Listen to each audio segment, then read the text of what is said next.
Chicken biryani செய்ய போகிறோம். தேவையான அளவு எண்ணெய், தேவையான அளவு நெய், பட்டை, கிராம்பு, ஏலக்காய், பிரியாணி இலையில தாளிக்கிறதுக்கு போட்டுக்கலாம். வெங்காயம் போட்டுக்கலாம். வெங்காயம் நல்லா வதங்கினதுக்கப்புறம் புதினா சேர்த்துக்கலாம். புதினா சேர்ந்ததுக்கப்புறம் தக்காளி நல்லா சேர்த்து நல்லா வதக்கிக்கலாம். தக்காளி நல்லா வதங்கினதுக்கப்புறம் இஞ்சி பூண்டு பேஸ்ட்டில் வந்து நான் பட்டை, கிராம்பு, ஏலக்காய் 3 சேர்த்து அரைச்சிருக்கேன்.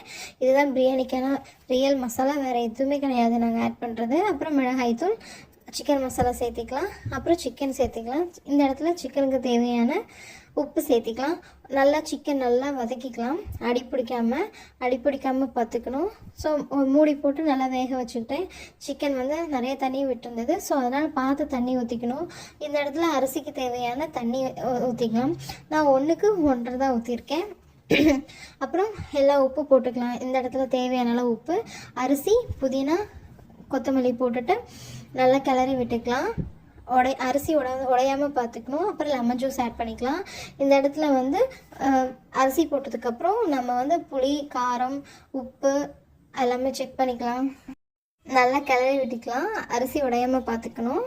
அப்புறம் ஒரு 70% தண்ணி குறைஞ்சதுக்கப்புறம் நம்ம வந்து மூடி போட்டு தம் போட்டுக்கலாம். ஸோ எல்லாமே இப்போ வந்து தண்ணியெல்லாம் 70% நல்லாவே குறைஞ்சிருச்சு. சிக்கன் ஆல்மோஸ்ட் 70% வெந்துருச்சு. இந்த இடத்துல வந்து நாங்கள் நெய் போட்டு தம் போட்டு ஒரு 5 நிமிஷம் கழித்து தம்மை இறக்க போடும். உடனே இறக்கக்கூடாது. இன்னும் ஒரு 5 நிமிஷம் அடுப்பை ஆஃப் பண்ணதுக்கப்புறம் வச்சுட்டு அதுக்கப்புறம் தான் இறக்கணும்.